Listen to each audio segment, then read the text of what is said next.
চলে যাব এই জীবনের তরে এই বাড়ি ছেড়ে অনেক দূরে চলে যাব দাসিনী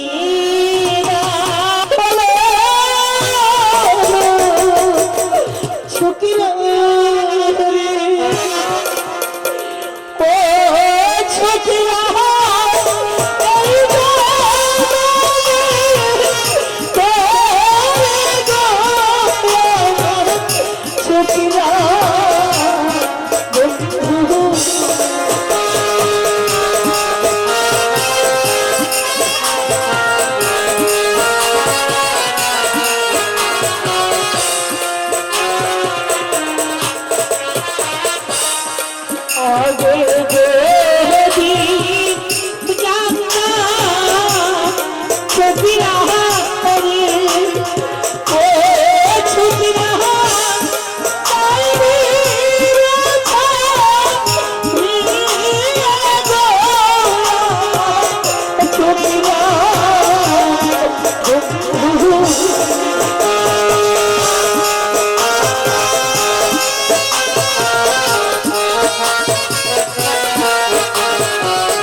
আমি জানি না, আমি জানি শুধু আমার স্বপ্নের কথা।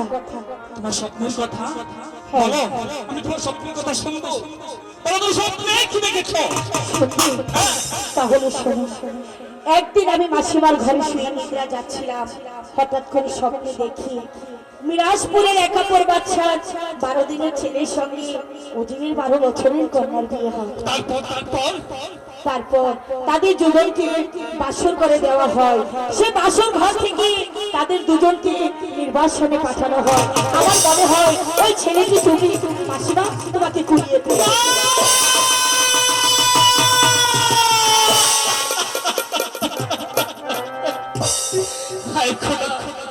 আমি এমনই হতভাগ্য ছেলে যে মাসিমা আমাকে কুড়িয়ে পেয়েছে। ওগো দিদি, ওগো দিদি, আমি না জেনে না বুঝে তোমার কাছে শত শত অপরাধ করেছি, তুমি আমাকে ক্ষমা করে দাও। ওকে কথা, তুমি আমার কাছে কোনো অপরাধ করো। আমি তোমাকে স্কুলে অপমান করেছি, তার জন্য হয়তো তুমি মনে কষ্ট পেয়েছো। তুমি আমাকে ক্ষমা করে দাও। এবার হয়েছে, আমাকে যেতে দাও। আমি চলে যাবো তো। যাবে তো? হ্যাঁ, চলে যাবো। তার আগে আমি তোমাকে একটি প্রশ্ন করতে, তার উত্তর দেবে? আবার প্রশ্ন? হ্যাঁ। ঠিক আছে, বলো। আচ্ছা বলো তো, বিয়ে হয়েছে? এখন আমি কি উত্তর দেব? আমি তোমাকে প্রশ্ন করেছি আর তুমি ওইখানে কাটতে লাগলে। বলো না, তোমার কি বিয়ে হয়েছে? হ্যাঁ, আমার বিয়ে হয়েছে। তোমার বিয়ে হয়েছে, তাহলে আমার দুলাভাই কোথায় আর তার নামই বা কি?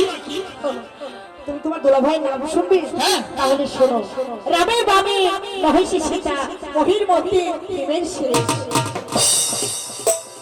রামের বামে মহিষী সীতা, মহির মধ্যে প্রেমের শেষ। দিদি, দিদি, এদিকে আমারই নাম। সে তোমার পিতা, মানে তার রূপ ঠিক তোমার মতো। চমৎকার, চমৎকার কথা। আমারই নাম, আমার মতোই রূপ। এই দিদি, দিদি, আমার দুলাভাই থাকতে তোমার তো দুঃখ কিসের? তুমি এখানে দাঁড়াও, কারণ এই মুহূর্তে আমার দুলাভাইকে আমি কাল দাদা, তুমি তোমাকে দুটি প্রশ্ন করেছো, আমি উত্তর দিয়েছি। অবশ্যই। তোমার দুলাভাইকে যখন আনতে যাবে, তার আগে একটি কথা শুধু আমি তোমাকে বলবো। বলো, তুমি কি বলতে চাও? এসো। বলো তো দাদা, আজ এই নিশিতে তুমি আমার কাছে কি চাও? আজ এই নিশিতে তুমি আমার কাছে যা চাইবে আমি তোমাকে দেব, শুধু তোমার জন্য, অন্য কারোর জন্য নয়। সত্যি সত্যি। চলো, এখন আমি কি চাইতে পারি, কি চাইতে পারি? অবশ্যই। আমি যখন সারা দুলাভাইকে আনতে যাবো, তাহলে আমার কাছে টাকার প্রয়োজন। এই দিদি, তুমি আমাকে 100 টাকা দাও দেখি। আই খোদা, এখনো কি বাগানে ফুল ফুটে? যদি বাগানে ফুল ফুটে থাকতো, ভ্রমণ এসে কিছুতেই উড়ে যেত না। এই দিদি, পারি? আমি তোমার টাকা চেয়েছি আর তুমি ওই দিকে বের কাটতে লাগলে। আমি তোমার টাকাও চাই না, আর এই অন্ধকারের মধ্যে আমি দাঁড়িয়ে থাকতে পারবো না। তুমি এখন এই মুহূর্তে আমাকে আমার মাস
দেখিনি ও দুঃখ বুঝতে পেরেছি অন্ধকার তোমার কাছে ভালো লাগছে না। চলো 100 টাকা দেবো, মাসিমার কাছে গিয়ে শুয়ে পড়বো। চলো